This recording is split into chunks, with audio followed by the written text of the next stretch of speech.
All right. We're going to get rolling. I think we have a few people online as well. So tonight, we have the pleasure of having Valerie Myers here from the Kids Therapy Center, and she's going to really give us an overview of the therapy options, the theories that apply to some of the kiddos that we take care of. And so feel free to ask questions along the way if you have something specific that you're wondering about with therapy.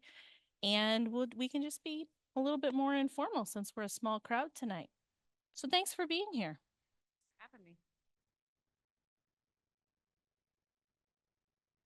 So I actually added on infants because Hannah Wool at my clinic and I are the only two infant mental health specialists in our state. Well, I shouldn't say in our state. There's one in Fargo as well. So those that have babies, we're going to actually talk about what we do with trauma on babies. So there's no clicker. Somebody's going to have to push the buttons, right? Just you. Okay. Okay, keep going.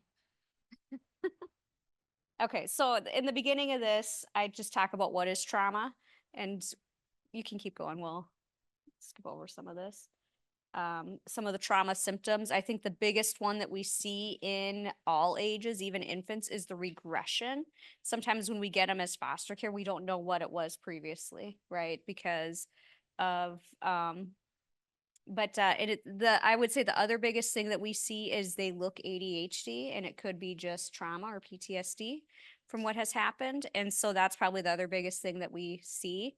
One of the other main things that I like to tell people is that when working with a child, that everything that we see, we don't call them behaviors, we call them symptoms at my clinic.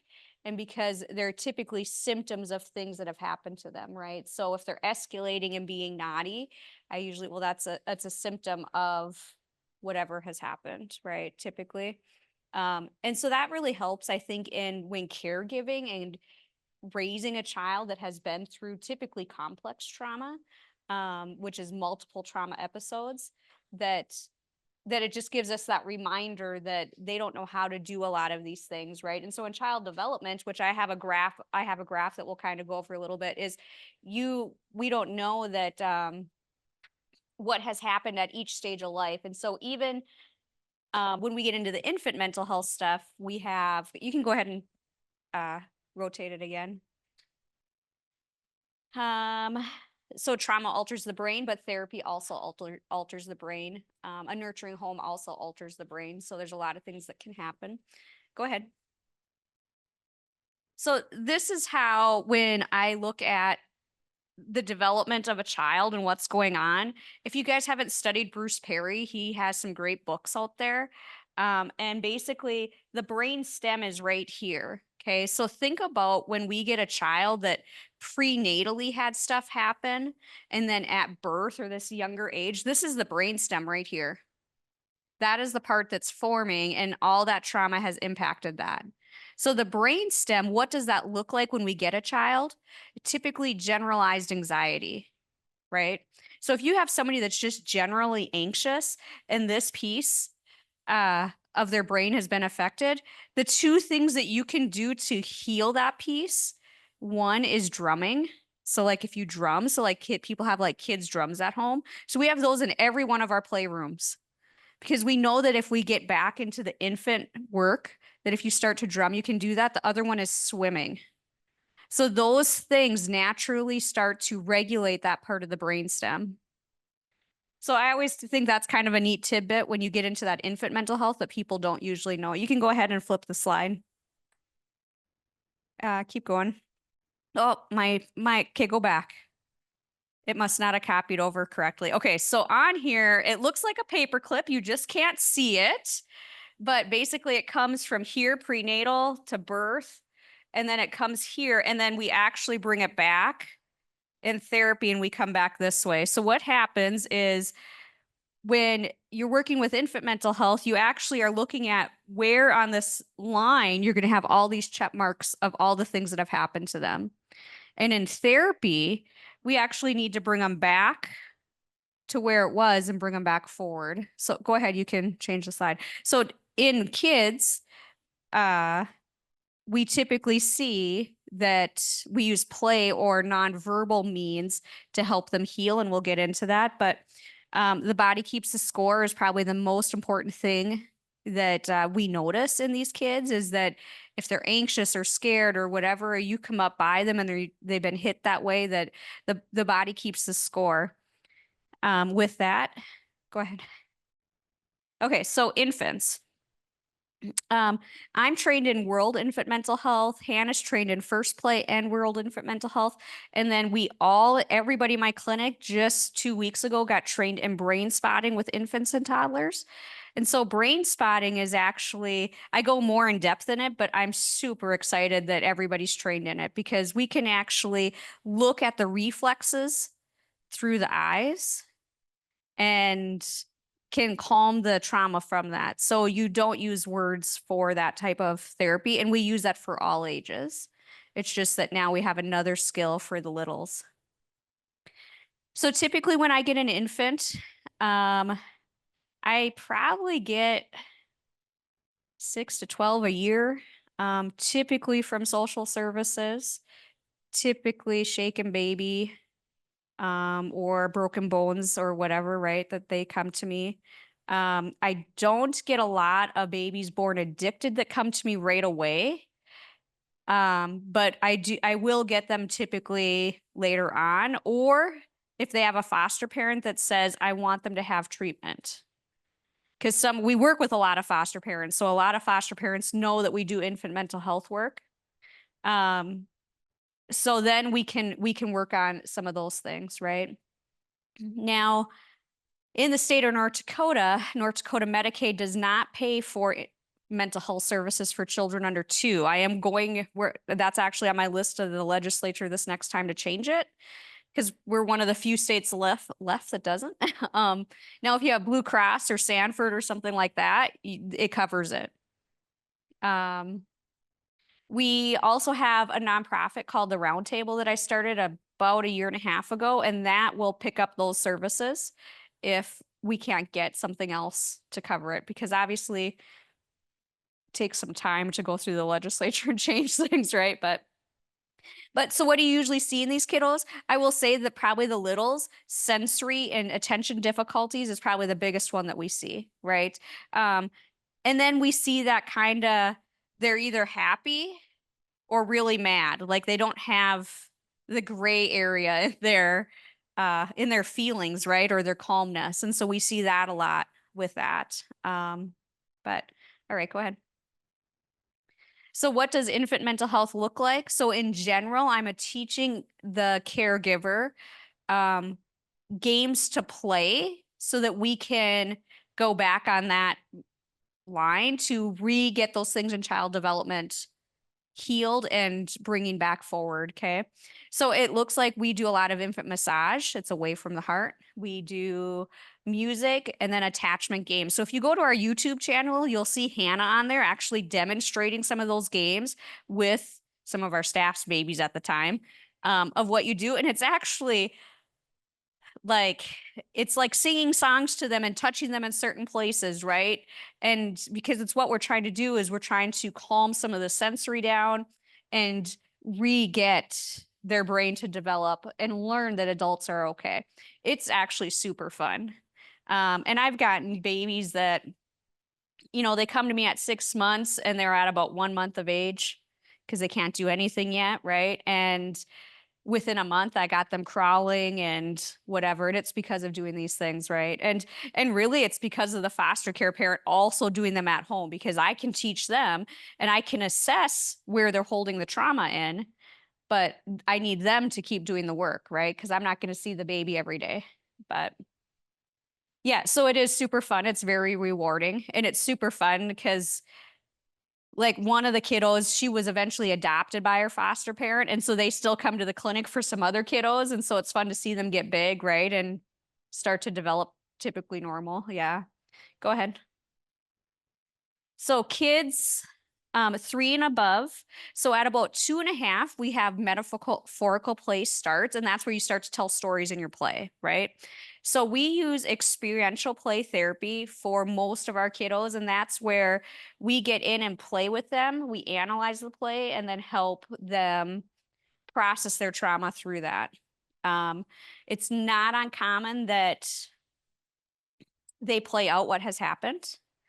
Um, yeah, I mean, it's pretty crazy. We used to think that under the age of 3, if trauma happened, they couldn't tell us, and we know that's no longer oh, right? We know that's no longer accurate.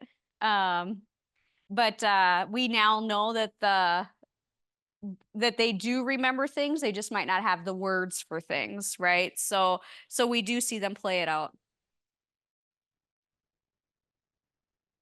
but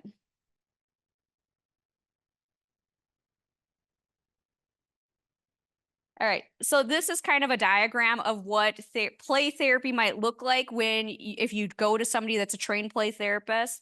Play therapy is not just sitting down and playing toys with somebody. There's actually some stages to it. There's a way to analyze the play and so forth. So um and to know that so every one of the clinicians in my clinic has to go through me basically to be able to do some of this stuff, right? And so I have a couple of supervisors that help me, and then I want to see them actually do it, because it is a skill, right? um, but it's super fun, and those of us adults that are not scared to play with kids learn it very quickly. We do a program called theraplay or filial therapy, and in those ones we actually teach the caregiver how to do some play therapy techniques so they can do it at home as well, right? Especially when we're looking at adoption, because it promotes attachment. But so you have the exploratory stage, so this is like building the relationship, right? And then you have this stage where they're telling their story. Um, when they tell their story, it might not be that a dinosaur ate them, but something really scary happened, right? So we take their story and we give the feeling to it usually. And then as they walk through these stages, we have where they take control of the story and then they get better, right? So go ahead and change it. So in art therapy, this is actually using art as an expression.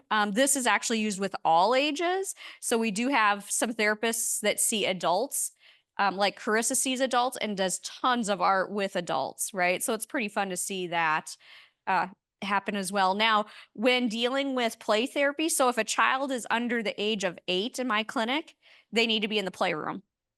If I find out adults doing talk therapy with them or a counselor, I'm not going to be happy, because when we bring children up to our level to use words, we're using the front part of the brain.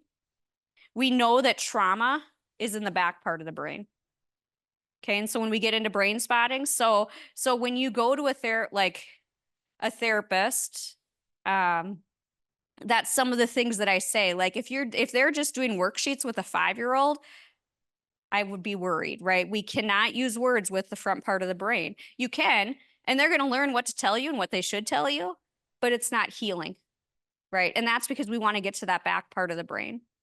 And that's why people do EMDR and brain spotting as well. And we'll get into those because it will get back to that part of the brain. Go ahead. TFCBT. Um, I think everybody knows what this is these days, but so this one came hot and I'm hoping it leaves just as fast, right? I'm actually a trainer for TFCBT. I've been lucky enough to, and I don't use it anymore, but I was lucky enough the Tony Marino, who designed this and made it, he actually came to North Dakota and trained a dozen of us about 15 years ago. And so I was fortunate to be part of that cohort. I learned from him for 2 years. He is very smart when it comes to trauma, right? What I didn't like about this is that I did not want to use talk therapy with my kids. And he agreed with that. It was nice to have that kind of back and forth of should we use play or should we use talk or what? Um, but what I like about it is it gives a counselor the stages and the words of what trauma work should look like. Okay. So, and this is great for somebody that's older and can do talk therapy because it's fun. Okay. The part of this that's hard is they have to verbally tell their story. Okay. And we don't believe that anymore in the trauma world. And so we know that you don't have to tell your story to actually heal. Right. I'm also a forensic counselor. So I might get kiddos for forensic interviews. Typically, if they're under 4, I might get them. If they're older than that, they go to the CAC, right? If there's not a disclosure, they might send them to my clinic just because they know there might be a disclosure. And I'm trained, so then we try to keep evidence good. So if we have to go to court, right? So I go to court a lot. A few of us do. That's what we do. But so TFCBT is great for when learning how to tell a story of trauma. You can see the narrative is actually the 4th thing down the list, right? So it's not uncommon that somebody brings a kid to us and on the first couple of sessions be like, well, did they tell you what happened? And it's like, well, we're not even there yet, right? But this is what's nice about this gives not only an adult, but it gives the therapist guidelines to know when they should do what, right? So I do like that with this piece because you need to know how to identify a feeling and rate a feeling, and you need to understand thinking skills. How I feel and how I think is how I might behave, right? Before you can even get into something that's scary. Yeah. So, but go ahead. So brain spotting and EMDR and ART, or it's art, but I don't know anybody in Bismarck who does art who's trained. That's next on my list probably. So the front part of the brain is where we talk, and trauma is actually stored down here. Here's the brainstem. So we want to get into the piece of the brain that actually heals the trauma. And that is what's super fun about even just play therapy. And if you're a good player, I don't know how to, if you're good at playing with kids, I'm like, what's the right word for that, right? You'll see sometimes stuff comes out, right? And then you'll also see at times that their behavior, that feeling has gone away. They're not as anxious or whatever it might be. And it's probably because you really just were there in the moment with the child and allowed them to do what they needed to do.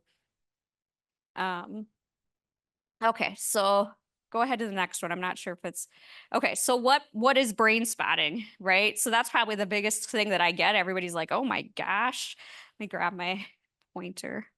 So with kids and babies, I actually use a stuffed animal. And the idea is it that wherever you look, your body might have a reflex or a spot related to a trauma, a stuck feeling, something that's caused you anxiety, whatever it might be. It's not just for trauma. Like I love this for just feeling stressed, right? So when I have those racing thoughts, I will spot myself just so that I can bring that anxiety level down, right? Or that feeling of overwhelmed when I have too much stuff going on. So I tend to do that. Okay, go ahead. Okay, so brain spotting is usually fewer sessions. It's not uncommon that if I have somebody for panic disorder, 1 or 2 sessions is all they might need. Now, a lot of the kiddos that we get or adults, because we use this on first responders too. So we have a first responders program that we see for local law enforcement, social services, whatever, right? They might take more, but the longest we've done this on is 8 sessions. And working in the trauma field for 20 years, that is amazing because they used to think they'd have to go to counseling forever, right? Or for years to heal. And we don't need that. We don't need to do that anymore. But so this is my pointer, and at work we actually have stuffed animals and things to put on here, so it's a little bit funner to look at, but you actually take it and you find the spot, right? So they'll look at it, and as soon as I notice a reflex, the reflex will be their eyes flickering, their throat, a yawn, something like that. I found a spot. I ask them on a 0 to 10, where's that spot at? Usually what people feel is a heightened, either they're breathing faster or a little bit heightened in anxiety, okay? You hold it on that spot for a little bit, and typically what happens is it releases. They don't have to say anything to me. I am watching for the reflex to go away. Cool, huh? I mean, like, it's super cool. So we've been using it a lot on teens lately because teens don't want to talk, right? Sexual abuse victims, they don't want to tell their story. But that's how I can use that with kids or babies because I'm just looking for the reflex, right? So I had a baby that I did mostly EMDR on, and basically mom died. And so I had dad, she wouldn't sleep, right? I mean, like hardly would sleep. So dad came to me, we sat her on our lap, we started showing her pictures of mom. We had a shirt that smelled like mom. Basically, I'm getting her triggered, right? But then I started just tapping her feet back and forth, and then we watched for her spot. And I'm going back and forth with her, it basically she was better. She came 3 sessions, right? And so that's super fun because she was able to release that she's okay, right? But so once we find the spot, we do that. Some people will stay on that spot or ask to be on that spot for anywhere from 10-20 minutes, and that's fine. You can see that they're processing something. It's not uncommon for people to tell me that 5-10 minutes of brain spotting was 6 years of counseling, because you don't have to talk. So you don't have to tell me all the things. But this is why I did this, or this is why I did this. Like you're just there to allow them to heal from whatever's happened. All right, go ahead. So EMDR uses the left, right, the bilateral. Usually brain spotting is known as very slow. EMDR, typically we have to tell our story or what's going on with it. It's not usually a silent treatment. I do know a few therapists that do use it without talking. Um, but basically, we use vibration or a clicker, light bar, tapping.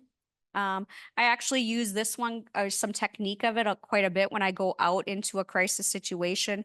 Like if I go out to um, help law enforcement to basically some calm down, basically from whatever's happened, right? I actually have them do tapping, left, right, on themselves, and that way then we start talking about good things, right? So I'm a good person, I'm a good friend, and you say positive affirmations, and that will pull you out of that trauma spot pretty quickly, right? So they don't have to even tell me what happened, but it'll pull them out quickly. And basically what you're doing is you're just rewiring the brain some of how to think. So super fun. All right, go ahead. Polyvagal theory. We are starting to see this more and more in Bismarck, and I'm super excited about it. You might see this with people call it parts work and some of those types of things. And this is where they'll say, like, my first sign that somebody needs this is if they go quick into panic state or like a fight or flight state. Okay. And so they're thinking about something little and they go way off into this other emotion. And what we do then is we have them start to put it into a part, right? So we say to people that your brain is like a filing cabinet. I want you to take one of those files and I want you to put it right there, not let it come out into other files, right? So then you start to do therapy around that. So we're starting to see that more and more for adults, like Megan Kraft here in town has done some extensive training in it. And so it's fun to hear her what she does with it. Go ahead. Animal assisted therapy. We actually have been working hard on getting this up and going.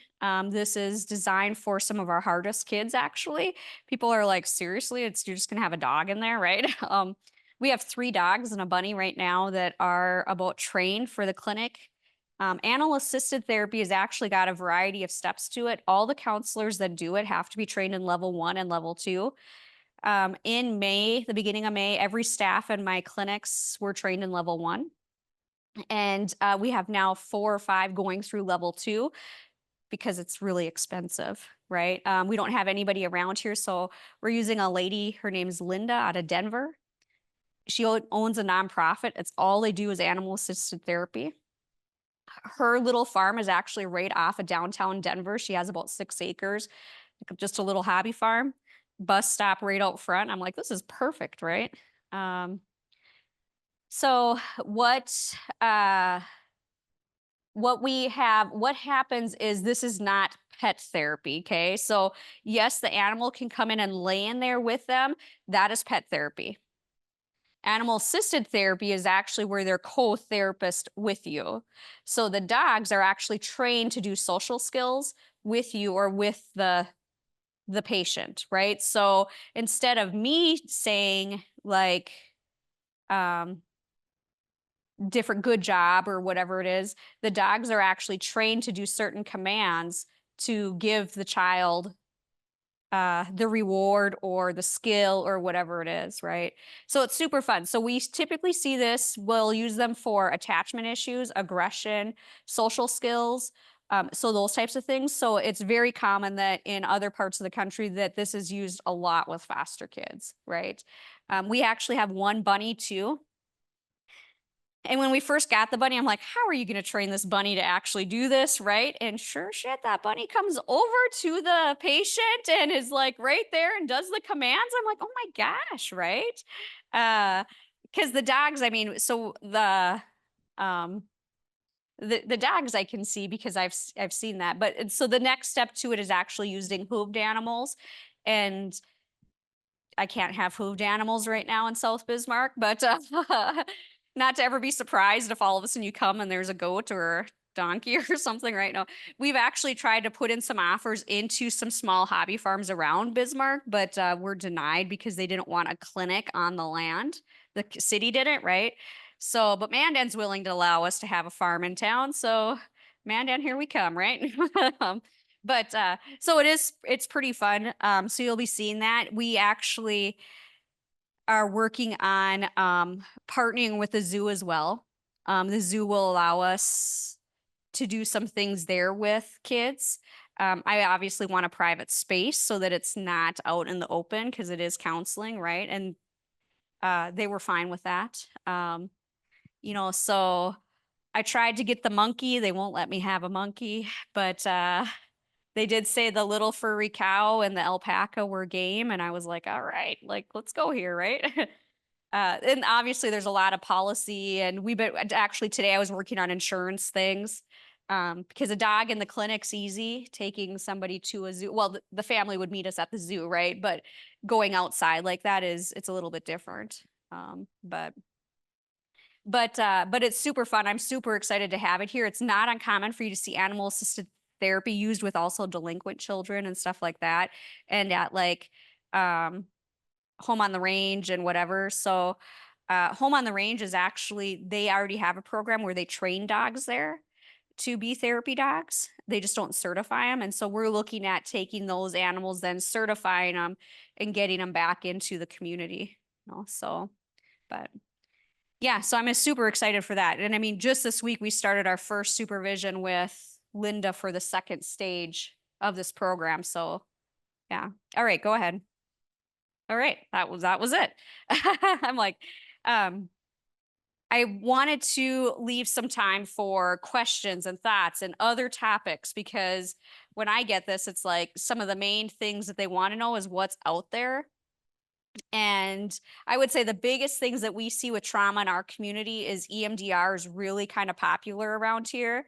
Um, and I'm hoping to see more the ART side of therapies coming into the community and brain spotting into the community just because it's not EMDR is not for everybody, right? So it's like it's nice to see people get into the other realms of things. Yeah. Yeah.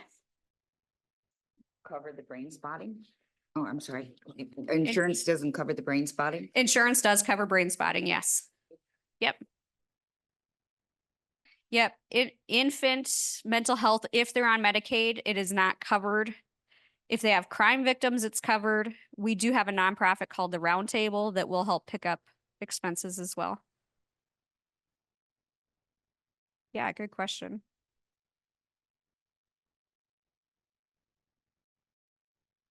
So then about how much is it for the babies to attend the therapy? Or I guess like how do you know if you think the baby should be in infant therapy? Okay, good question. So typically if there's been like if there's a disruption in attachment, like they're not with their primary caregiver anymore, I would suspect that they should be in therapy. Don't need all these other things. No, no. Well, there's not many people in the community that could actually diagnose an infant with trauma Right. because they can't talk, right? They might know that they're more colicky or fussy. Um, so it's hard to know, yeah. But if somebody comes to us and we don't see anything, we're not going to treat them. I mean, that would be unethical for us too, right? It's only if we would see something. Okay. Yeah, Yeah. yeah, Because I always think that like every kid in foster care should be in therapy. yeah. I've been told otherwise, but they can keep Yeah. them. I Their actually agree problem. with that. Yes. But yeah, so I have a baby, but like I wouldn't think that he needs therapy, but I didn't even know baby therapy was a thing. Yep. Yep. And they typically don't. I mean, like I said, like we get quite a few from social services. But they probably are more likely to send us somebody that's been physically abused, a baby, just because neglect and born on drugs or alcohol is not considered a crime in our crime victims policy, right? So there's a lot of gaps in our things, and that's something that I plan on working on at the next legislature session, just to kind of fill those. Because obviously we know it does harm. Yeah. Yeah, great question though.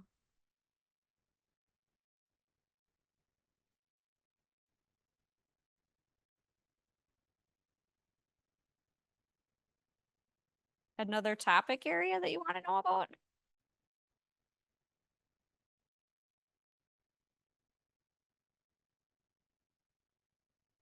No. I just thought of one thing that's after yeah, I was gonna say, Ben, give her the microphone, right? No, was a lot of people don't maybe realize is that when a kid is doing trauma therapy or even an adult, you'll see in the handout like there's that downtime afterwards. Because they tend to be more fatigued, right? And so my rule of thumb is they might be off until they sleep, right? So the sleeping resets our body and to really heal. And so it's not uncommon that when kids come to therapy, like if they're doing trauma work, they maybe don't need to go back to school. They maybe need to just have some, I'll tell people like, don't go to an event at the civic center after doing trauma work, right? Because, or I get a call like they were misbehaving at the basketball game last night. Yep. I bet they were, right?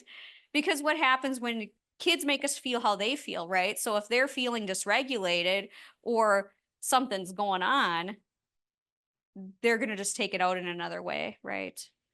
Hopefully they're just being tired or something like that, but you could see outbursts as well. And they do get worse before they get better, and it's because they're releasing. That would be normal. I mean, most of us therapists try to ground them before they leave, but sometimes it's hard, you know? Yeah. An online question that we have is Amber is wondering if you travel to homes for therapy or only doing therapy within your practice, in your clinic, except for this animal stuff that's going to come up. We don't go into homes. We are in schools. We're in 8 schools in Bismarck. And then we are in Solon and here, but we're also at Washburn, Wilton, Underwood, and then we're working on Center and Turtle Lake right now. So, we haven't gone into homes. It's a whole nother ballgame with insurances, and yeah, that's what I'll put it, right? The cost to pay for the insurance can be more than we make at times. And then I don't want that to be cash basis. There's some things in our state that have to be fixed, right? So even in Minneapolis, so I was a counselor in Minneapolis for a few years before I moved back to Bismarck. I'm from here. But if you went into homes, we got paid more. And it's because so that the company could compensate for insurance, right? And me going into the schools, the insurance is not as near as much as if I go into somebody's home. And don't get me wrong, there's counselors that go into people's homes around here, and some through agencies, some through private, and great. But that's just not something I've been able or I've been wanting to target yet. But it more comes down to ethics and legal stuff and that jazz. Yeah. Yeah. Maybe you can describe, like, tell us a little bit more about how many counselors you have at your clinic and just a little bit more, how difficult is it to get a kid in on the schedule to, to see someone in your clinic? Yep. So I have 3 clinics, 2 in Bismarck and 1 in Valley City. And then, like I said, we're in a variety of schools, right? In both clinics in Bismarck are on South 12th, right? They're like 4 doors down from each other. Basically, we overflooded one clinic, and during COVID, we opened up, somebody's company went under and we took over their building. My realtor knew that I was going to be looking for another location, and took over that building. So right now, between the 3 clinics, I don't know if I'm at like 16, 17, 18 counselors. I don't really count them anymore. So, but it's like, so, I will tell you, I just hired 2 more, and I have another one that I'm looking at this spring and another one next year, just because I want them to get some stuff done before they come into the clinic. And really, I don't have the space. So we are looking at building by North Walmart. I'm looking at a therapeutic daycare center that's already again, that'll take me a year till that's done, because the steps of doing a therapeutic daycare center, first of all, we didn't have the guidelines. So then I had to get the guidelines of what they do in Minneapolis, right? Bring it here. And here it's the daycare center has to have all these regulations, right? The daycare provider. So I have a center in town that is willing to go through these steps with me so that we can have a therapeutic daycare center in our community, right? I would like to see it like there, but where if a parent is about to have a hard time with their child, where we suspect child abuse, they can come there with them, right? So that is a true, besides a therapeutic daycare center is where the kids go to daycare, but they get services in the daycare, right? So, and I believe that right now we need to start with the littles. Because if I can help babies, infants, and toddlers up to 5 and after school care kids, that's helping way more, like, because the state has asked me to do a day treatment program, and I actually had to tell them no. And they were going to fund it, because how am I going to staff that? Right? I mean, I have I can hardly staff. I mean, I staff my clinic, but I don't know how we would staff it. It's like I went into one in the cities, and they had a hard time to staff it, and they're swamped with counselors. We're not swamped with counselors here. We're starting to get more and more, but they have to get training and education and experience, because we're getting a lot of new counselors to the community, right? And so then that's not fun either. But so I kind of have these steps in place for the growth. So some of the things that you'll see in our programming is a lot of my seasoned counselors step into some of these programs, right? So Courtney Smith is taking over the animal assisted therapy one. She was in my Valley City clinic, and she just moved to Bismarck about a year ago, within the last year. And she's at the Lego clinic, right? We call it the Lego clinic because that's where our Lego studio is. But so she's there. So she's taking over that program. Hannah Wall is in the infant mental health program, right? Amanda does our high conflict divorce clinic. Nicole Renner's taking over the first responders program, right? So all these programs are kind of starting to take off. First responders and animal assisted is like, I just got to get things up on the website and it's ready to push it off the cliff, right? Because it's already happening. And then we have a teen program that we're working on, that we're actually working with PYB to get some better services in town, or some better coordination. PYB, Police Youth Bureau? Yep, Police Youth Bureau. With CHINS this last year, or everything changing with CHINS, it's a little bit more difficult for services to be happening. It's really frustrating to my foster parents with a teenager when they call for help and they tell them, oh, just get them into counseling. And then they have a kid walk in the street because they can't get them to come home and nothing happens, right? It's like nightmares here, right? But so we have these programs that we're trying to, but what will happen is some of the newer therapists will come in and take over some of the basic counseling needs, right? And then we have the more of the seasoned counselors. Everybody in my clinic has to have a specialty. Everybody that comes is trained in play therapy, through our program. And then they get dabbled in everything, right? So everybody in the clinic is also trained in family checkup and parents, everyday parenting, so that they have those basic skills, right? And those like, if you guys haven't heard of family checkup is where we actually do an assessment with a caregiver so that they're not placed in foster care. So it's a prevention program, right? It's a federal program. And we do it and Community Option does it. And now they're training people at West Central to do it, right? Or not at West Central, at the counties.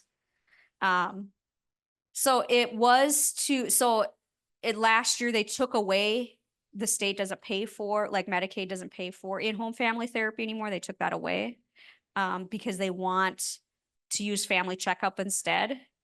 It's probably not getting off the ground like they thought. I mean, it's a population that they're about to lose their kid, right? Don't get me wrong. We have a lot of great families that come and say, I want this program because I feel like I'm going to lose my kid. And those are fun to work with, right? It is a very positive program. So they do some activities together and we record it and then we go through with them. And we actually have to give them so many positives per negative, right? So it's actually a super fun program. And I think it's really good for any parent to realize we don't suck all the time, that we need some pats on the back every once in a while too. And that program does that. It's just not being used as much as we would like, right? Now, when we get into the animal stuff and doing parent-child work with animals, that is fun because we coach the parent of how to help their child bond with the animal. And then kids are more likely to listen when there's an animal there that they want to bond with, right? So some of those skills can be pretty fun to do. And so then it just seems more fun. But we're really getting some skills to the parent too, to learn how to bond and attach and interact with their child. Yeah. The reality is most of these parents never had it growing up. And so we're going back to early childhood trauma with them too and getting in there. Yeah. So their family services are listed on the back. Maybe you can talk a little bit more about some more of these family services Yeah. that are listed and maybe give some perspective. I mean, that's really interesting. I mean, I know, anybody that's worked with bio parents, we're really aware that they also have all of the same trauma that the kids are Yes. carrying for the most part. Yes. So maybe just talk a little bit more about what you're seeing and So our main parent-child therapies that we do is Theraplay and filial therapy. We do not do PCIT at the clinic. If it works for somebody, great. I don't believe it's a trauma-based program. And so the ones that we use are designed for anything from reactive attachment disorder to severe trauma with kids. And they're super fun, right? And not that they're just fun, but you give the parent some skill and then you move into doing that with the child and the parent, right? One of the things that we do, I would say pretty well at the clinic is called parent coaching. And so at the clinic, every Thursday for 2 hours, the staff and I come together and we have a topic and we talk about and we process cases. Okay. And we give them from start to finish, not only goals with the kid, but goals for the parent. Parents being in therapy or foster parents in therapy is very important to us because you guys are raising them. They're going back to those families, whatever, right? So if we're looking at reunification, we do have a reunification program as well. In that it's not on the website because we don't need any more of those, right? But the attorneys and social services, the judges know of our program, so they're typically court ordered, right? And what that is you have to first work on the trauma or the healing of the adult before you bring them back with the child, okay? And so obviously we see a lot with social services trying to reunite as quickly as we can, right? And that can be frustrating. And I know that when I get a case and they say you got to go through the reunification program, I'm like, why? Why are we not? What's going on here, right? Because they usually don't. Now, we don't stop visitation. A counselor can never stop visitation. It's unethical for us to do that. I know some do it in the community. It's not ethical though. It's in our ethics, right? But so what we do is if they won't talk to their parent yet, we will start with phone calls, right? We will start with letter writing or artwork. So we are trained in that reunification process on what step they're at so that we can build that relationship, right? But we're also the child's advocate. And sometimes, especially as the foster parents, like you can see something's not well. And that's why we want to be talking to you guys too, is because if there's something in the parenting that's not going well, like parent alienation, or you can see them saying inappropriate things to their child, or still physically harming their child, right? Or doing smoking meth around their child or whatever, we'll call the parents out on that stuff, right? That these things need to happen before we reunify that child. So sometimes in our system, we see that the child has to get so far and not the parent. And in our facility, we don't want that. We want the parent to heal. I will tell you though, we have good results with these parents because we have the steps in place. We actually meet with them and have them in doing their own trauma work, not maybe if we're the child therapist, we don't do it with them. We have different therapists.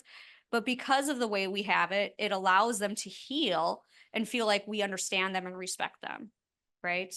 And it is super fun. I mean, like, I just think of a lot of the parents that I've helped over the years get their kids back and be successful parents. It's pretty rewarding, right? Don't get me wrong. There's some that should not get their kids back, but a lot of them do. They don't want to hurt their kids and they just don't know what to do. But because they're an adult or an adult sized body, people just already give them kind of the shaft, right? Like, you should know this, whatever. It's like, no, nobody's ever taught you, right? Nobody's ever taught you how to nurture or bond this baby, let alone you can't take care of yourself, let alone a child, right? And so that's where we start, that we bring in the kids into that. So in filial therapy is actually probably the easiest. And that is where the parent has to be a certain stage in their therapy. We make sure there's no trauma left with the child because we do not want the child to be doing trauma work with the parent. That could scare the crap out of some of these parents, right? Like, but so we make sure all of that's kind of cleaned up and then we coach the parent on how to do it. And we stay in there with them. And then we do have cameras in our clinic and wear a bug in the ear or whatever. If we get that far, most of the time they do well with just us there. Kids are awesome. Kids will tell you if you're doing it wrong or you're doing it right. They tell you good job and they tell their parents that too, right? And that's super fun too. Go ahead.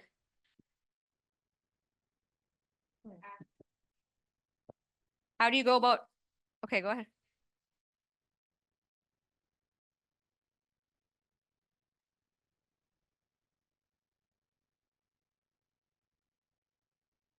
He just went and like had in-person visits immediately, not with against. Okay, so it wasn't, so the question was, how do you get this to happen? It's usually court ordered. So there's steps. We have a sheet of what happens. So this is what also I'm going to say. We're the only reunification therapy place in Bismarck that's got a program. The other one is in Moorhead. Okay, so if there's therapists saying they do it, I would ask about what they're doing. They can, some of them might be, and I don't know, but I'm actually working with about a dozen therapists in the community to get them trained properly to do this properly. Because it's, okay. And that we were supposed to be like doing all of these reunification? things. Yeah. Yes. But the custodian instead went against what was advised by the therapist and just Yep. immediately did unsupervised. Yep. And we can't, visitation. so that wasn't court advised or judge advised then. Right. Yeah, they can do that. And that's not, I mean, that's the hard part is that if we don't have a judge saying this is what needs to happen, then the custodian can do whatever they want, right? So it essentially has sucks, to be like don't the get me wrong. judge's decision. Yes. Because, So- but yeah, they don't really include us in court at all or anything like that. I'm sorry, what? Or like, I guess, how do you come to a custodian to, like, does the judge just decide or do you, No.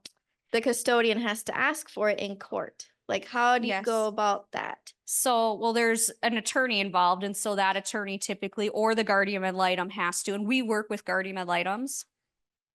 So in a case like that, my thinking is the guardian ad litem and the custodian said, you just need to do this. It can be very frustrating. We've seen some very bad cases that went back. I've seen it where they go back and they die because they went back, right? So, I mean, yeah. My rule of thumb is that if these parents really like, the first step in this is getting a counselor. The second step is they have to be clean, right? They can't be on drugs. Usually those steps, they're already their PO or somebody else is already working with them. So it's not just us coming at them and saying these things. But I will tell you too that we've had a lot of parents that get their kids back and stay at the clinic. Right. So sometimes foster parents don't know that, but they stay because they see the kids like it there and then they see we'll work with them. But we do have a lot of those cases too that they just go back and we maybe never see them again, right? Till next year, or I mean, we know how this goes, right? But it's really hard. So our step in the reunification program is, first of all, it's one of our busiest programs we have at the clinic. And maybe out of my therapist, 25% will take a case because they don't want to deal with it either, right? And it's because we love the kids, right? I mean, even though we're therapists, these kids are like, they're our kids, right? You guys are, I mean, those that come, it's like, that it's like, if you need something, we are there. I've been to schools, I've been to whatever, just because if they're having a hard time, and sometimes it's me because I don't have a full caseload like my staff do. I run the clinic. So if you call and say this kid's having a hard time and we can't get in with somebody, I'm like, get down, you can come down and I'll help, right? Or I've had kids in the past who get kicked out of school for the day and the parents can't control them, right? It's like, hey, bring them to me. They get to hang out with me for the afternoon, right? And it's just because we have to team together. But in reunification, so it's getting the counselors, in my eyes, they don't do it, the counselors, because one, they become attached. Two, they don't have the proper training for it, right? And we see that in the community. I don't know how many therapists in the community will not go to court, right? I have a therapist in the community who will not see a kid from divorce because they're too scared to go to court for a high conflict divorce case, right? So it's just lack of training, lacking of knowing what to do, right? And so that's kind of the steps that we're working on. And then educating the judges, right? So with the first program, I went and educated the judges at one of their meetings on what we do. That's how this came into place. And that was probably 10 years ago already. And then the next step is getting more therapists trained and then getting the judges educated again on what are the steps that need to happen. It's a lot of steps. It's hard because a lot of us are really busy already, and then we see a need and we have to just slowly keep plugging away at it, right? I do think it'll happen though by next year because my other programs are already kind of taken off, and then that gives me more space for this program. Go ahead. So my question is, how do we get custodians educated on where kids should be going to therapy and what kinds of therapy they should be doing? Great question. I will tell you, okay, so I was at Burleigh County only one time last year, so that tells me I need to go there again, right? But Morton County, I'm there almost every month. And the rule of thumb is if they're with a therapist, they don't want to break that attachment. The therapeutic bond is very crucial in healing.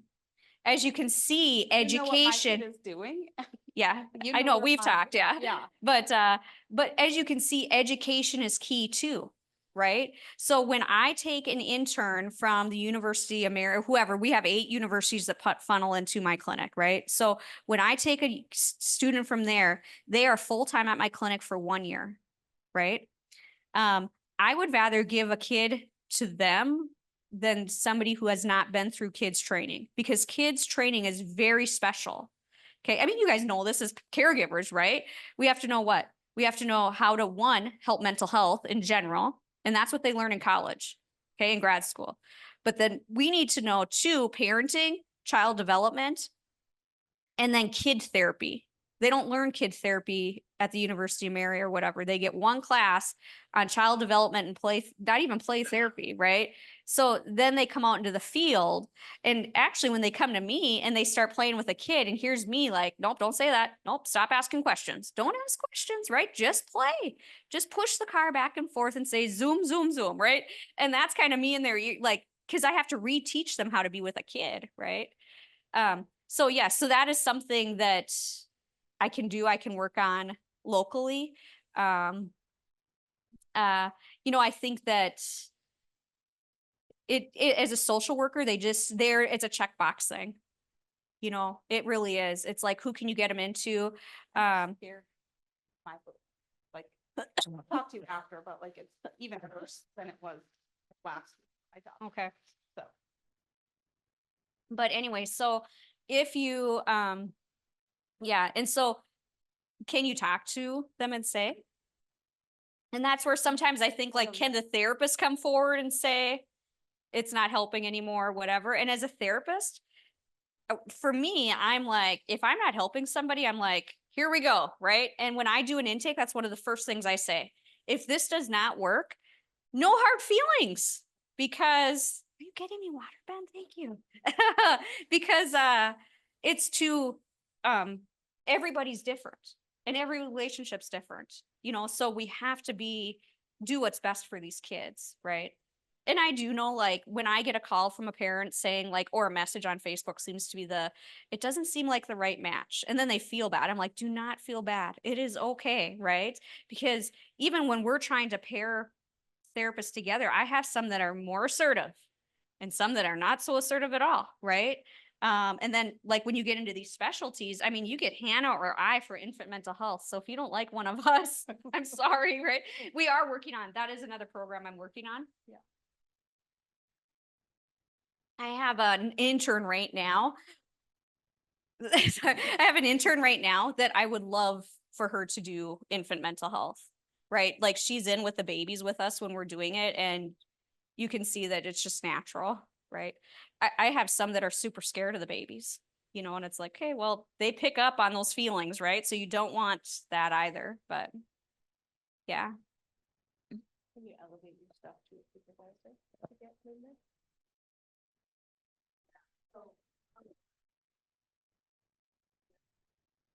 Mhm.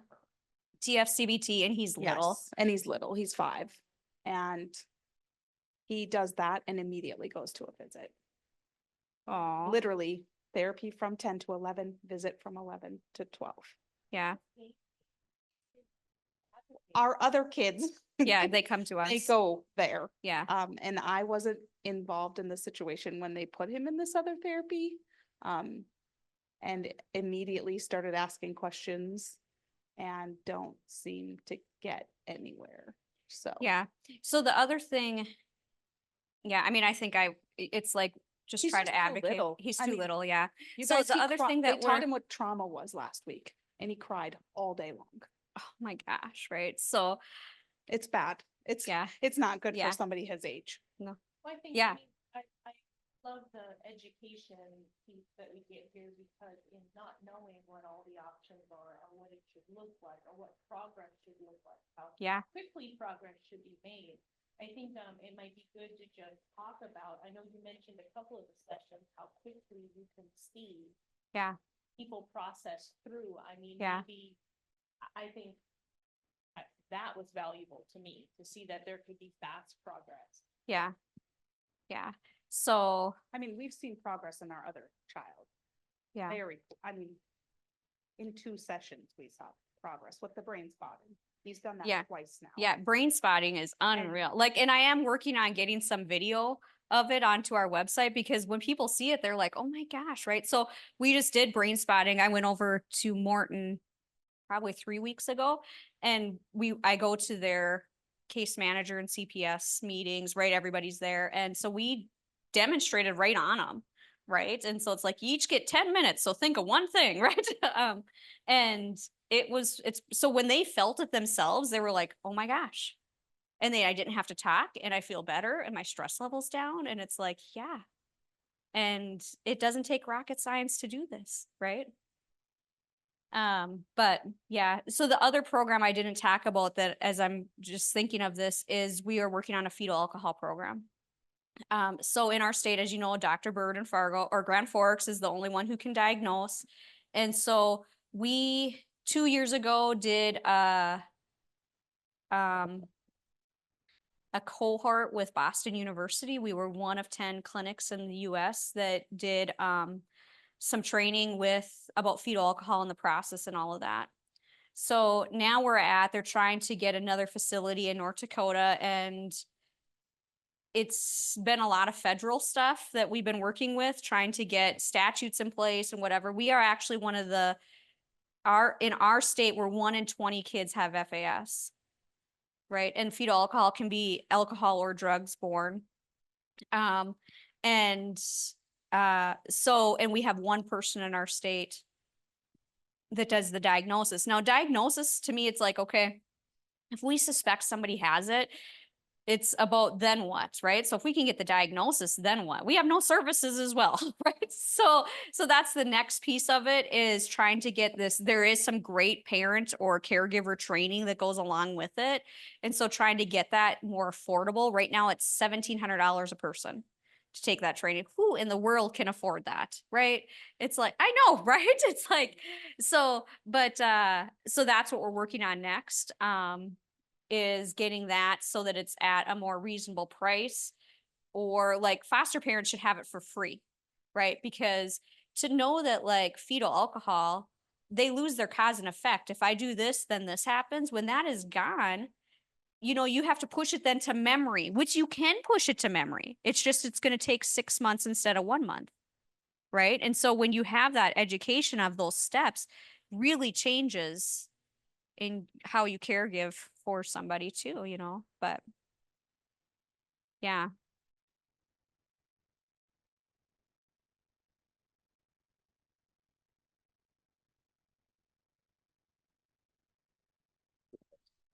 Okay, there we go. I keep thinking about like at Burley County Human Service Zone, they have parent aides. And obviously I know they're not therapists, but what are some trainings that maybe they could be taking to better help these interactions between the bio parents and the kids? Because I don't feel like they're very helpful. Yeah. Well, I feel like every time I turn around, I have another parent aide, right? I'm like, where did you come from? Right. And I'm like, but you're right. I think that, I think back in the day, they used to just help run errands for us and make sure that their houses were clean. And now they're teaching parenting skills, and then they change every other week, right? The turnover for them can be quite a bit.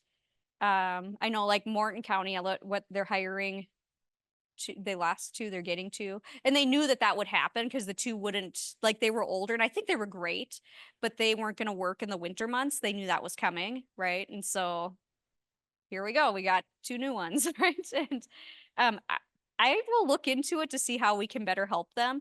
Now, don't get me wrong, I have some that will call me at work and say, this is what I got going on, what do I do? Right. I love them, but that's maybe 2 or 3 out of the dozen in the area, right? Yeah, so I'll check into it though, because I'm curious what we can do to better help them. I think for them to understanding attachment and some of the relationship stuff, but also what trauma looks like. Because I think what happens a lot with these kiddos is they think a lot of things are behaviors, and it looks like a behavior, but it could be a trauma symptom, right? Or they could have just been triggered by their parent. Right. And so that lack of education on that. Yeah, that sounds excellent. Noticing, yep, this is a trigger, and how can I help in this situation, even to help just bring some fluidity back to what's going on. I even think, even like, I don't want to necessarily go as far as like them doing play therapy, but just knowing certain activities they can maybe help orchestrate between the Right. parent and the child to help that visitation go well and build Right. attachment and stuff like that. Yeah. One of my rules that I would tell them, I mean, from the ones that I've talked to, is no phones. Yeah. you know how frustrated I get when I see them sitting there on their phone and their kids sitting there playing on the floor. I'm like, get on the damn floor, right? Well, I think I mean, it's like, I get but, frustrated because sometimes I go to them yeah, to help build, not just for me to build a relationship with the bio yeah. family, but to also, just try to be helpful as long as the bio parent is okay with me being there. But I see, yeah, a lot of the times the parents just don't know what to do. Mhm. And so it's just almost training the parent, like, well, these are some things you can do with your kid. These are some stuff like that. So I think but doing it in a more, I don't know, productive way Right, too with right. some of these skills. Right. It'd be great to give those parent aides some more training and even maybe us have a little bit more training too Yeah. on that. Yeah, and that is a good, I mean, we've done, so when Amanda sent me, I didn't get the email yet. So Amanda, whoever was talking to her first, was like, can you go do this talk for me? It's at Evangel. Yeah, I can do it. Well, who's it to? I don't know. Is it MOPS? Like, cause that's who usually I come to Evangel for. Yeah, it might be. And then I get the email yesterday, right? And I'm like, honey, this is foster care. Oh, yeah, right? And to me, it doesn't matter to me. I'll talk in front of whoever will listen to me, right? But I'm like, they like kids? Okay, I'll be there. But yeah, but we did an infant mental health one where they brought their babies and then we played the videos of how to do it. And then we demonstrated with them and then we came around because it's like eye contact and touch, right? It was super fun. Just to see it and have it go. So the news is actually coming on Thursday for me to do brain spotting with a baby on the news. So that'll be on the news on Thursday. It's KFYR. Yeah. So if I can I have 2 staff with babies that are under 1, right? So I'm like, one kind of moves now. I'm like, well, I'll try her, but if not, bring me the other one. Right. But usually once they find the spot, even the kid will stop and be like, like they know that something's different right there. But My other question with brain spotting, for some reason, I just kind of think of like hypnosis when you talk about brain spotting. yeah. So like what are they kind of similar or not at all? Not Like at all. Yeah, no. I assume not at all, but it Yeah. just keeps making me think of that. Yeah, well, I've never done hypnosis, but I mean, I've seen TV shows, right? But so I've heard that a few times people feel that way, and I don't know if it's just because it's called brain spotting, but really it is watching for a reflex, right? So remember the body holds the trauma. And so you're just doing it. So how we start it with kids, and you can do this on yourself. Like I'll be like, so we usually do it in a story, right? So say, does Mr. Monkey feel better when he goes to dad's if he's over here or over here, or maybe up here or over here? So we're trying to find the main area where he is, right? And usually they'll say like, he doesn't like it right here, right? Because there's 2 different ways to do brain spotting. One is called a resource spot, and that is where we actually find the feel good area. Okay, because that area will calm anxiety, especially if they're panicky. So we'll start there just to calm them. And then the other one where they don't feel good is actually the trauma spot. Okay, so then we'll go on that. So, but if you do it on yourself, like you just need to focus on a spot. And if you start, so right there, I just started blinking, right? So you'll feel it like all of a sudden you're blinking and you're like, the heck, right? And then, so you can do it on yourself. Now, people are like, well, then what do I do, right? But it just kind of the reflex starts to go away, right?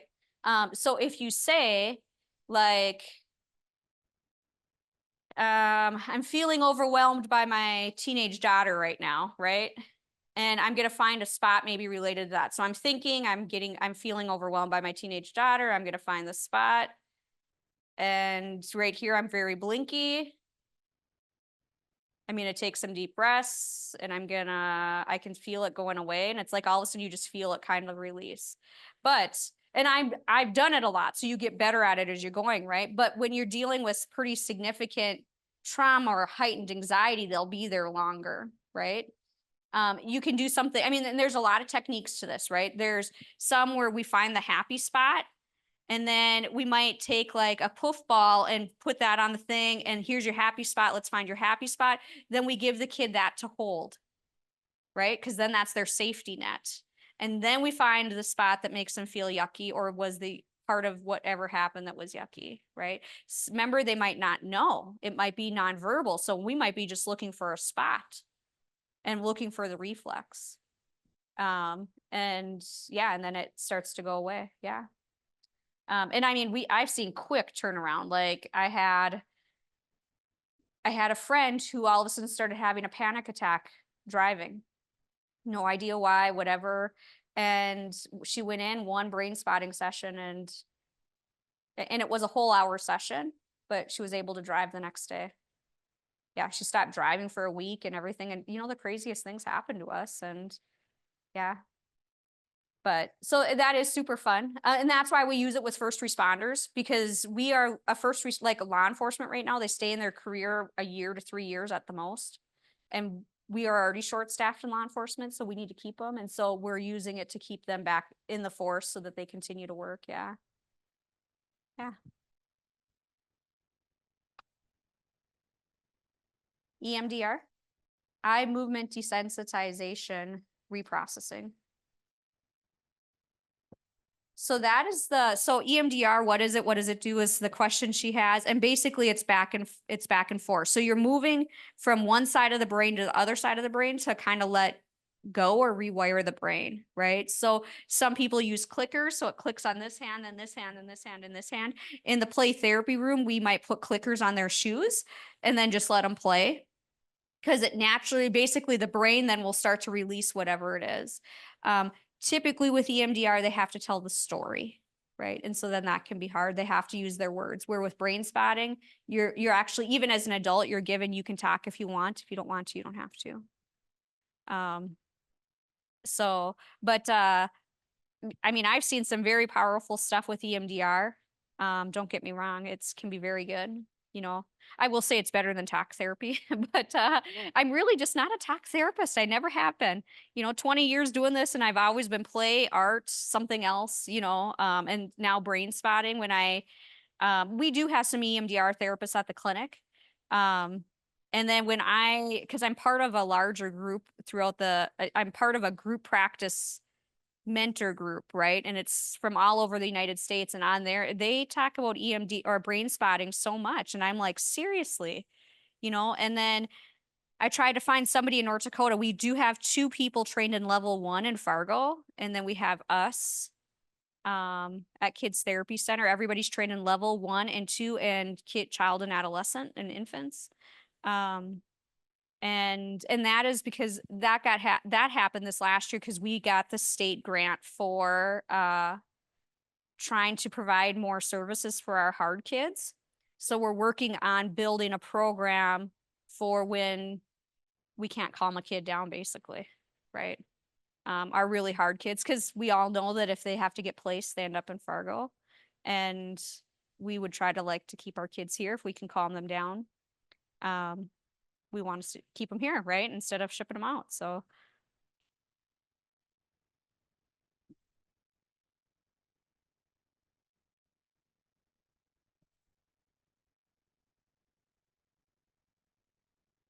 Yeah, I had just pulled it up and now I lost it. Well, thank you so much Thank for you. being here tonight. This was pretty awesome. I know I learned a lot and a lot of things that I can take with for the next kid and push for with the next kiddos. Kind of want to go Google this brain spotting too now. You can YouTube it.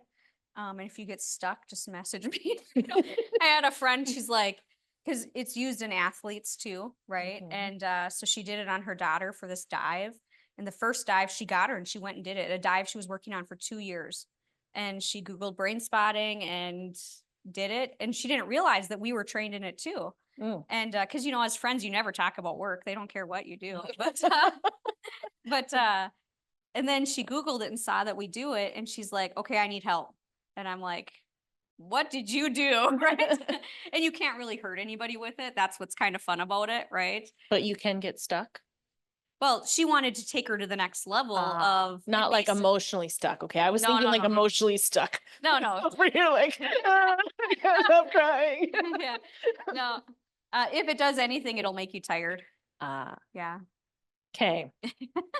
Well, thank you so much. Next month, we are gonna talk about bowel and bladder dysfunction and treatment, and that's gonna be super great with some occupational therapists from Kids in Motion, pediatric therapy and wellness. So get RSVP'd for that one. Should be a good topic. I don't know about you guys, but I think every kid I've ever had comes with something in this area. So should be great. Thanks for being here tonight. If there is a boxes of pizza out there, feel free to grab one for your family and take it with you. Thanks.